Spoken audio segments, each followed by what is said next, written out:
पुढची महत्त्वाची अपडेट, संतोष बांगर प्रकरणाची निवडणूक आयोगाकडून दखल घेण्यात आली आहे। आमदार संतोष बांगर यांच्याकडून मतदानाच्या गोपनीयतेचा भंग करण्यात आला होता। बांगर यांनी केलेल्या कृत्याची चौकशी करण्याचे निर्देश निवडणूक आयोगाने दिले। निवडणूक आयोगाकडून हिंगोलीचे जिल्हाधिकाऱ्यांशी संपर्क साधण्यात आलाय आणि संतोष बांगर यांनी ज्या ठिकाणी मतदाराला मतदान कुठे करायचं ते सांगितलं त्या ठिकाणच्या अधिकाऱ्यावर कारवाई करण्याचे निर्देश देण्यात आले। निवडणूक अधिकाऱ्यावर तत्काळ बदलीची कारवाई होण्याची दाट शक्यता आहे। निवडणूक आयोगातल्या विश्वसनीय सूत्रांकडून ही माहिती मिळते आहे।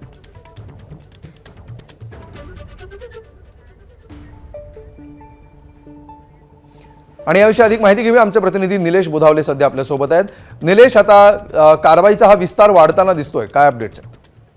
अमोल, आज सकाळपासून माध्यमांमधून ज्या काही बातम्यांचं वार्तांकन होतंय त्या संपूर्ण बाबींवर निवडणूक आयोगाचं लक्ष आहे। मुंबईतून ह्या सगळ्या गोष्टी मॉनिटर केल्या जात आहेत निवडणूक आयोगाच्या कार्यालयातून। या ठिकाणी आज सकाळपासून आपण पाहतोय संतोष बांगर यांचा मतदान कुठं केलं पाहिजे या संदर्भात एका आजीला ते सांगत असल्याचं दिसतंय। मतदान केंद्रामधलं ते दृश्य संपूर्ण महाराष्ट्रामध्ये प्रसारित झालेलं आहे आणि त्यानंतर आता निवडणूक आयोगाकडून या संपूर्ण प्रकरणामध्ये तत्काळ कारवाईची आता प्रक्रिया देखील सुरू करण्यात आलेली आहे।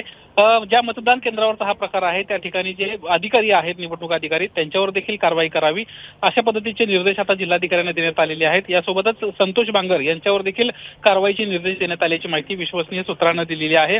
जे अधिकारी त्या ठिकाणी होते त्यांच्यावर तात्काळ बदलीची कारवाई होऊ शकते अशी देखील माहिती विश्वसनीय सूत्रांना दिली आहे। अमोल, निश्चित धन्यवाद निलेश या सविस्तर माहितीबद्दल। एबीपी माझा, उघडा डोळे बघा नीट।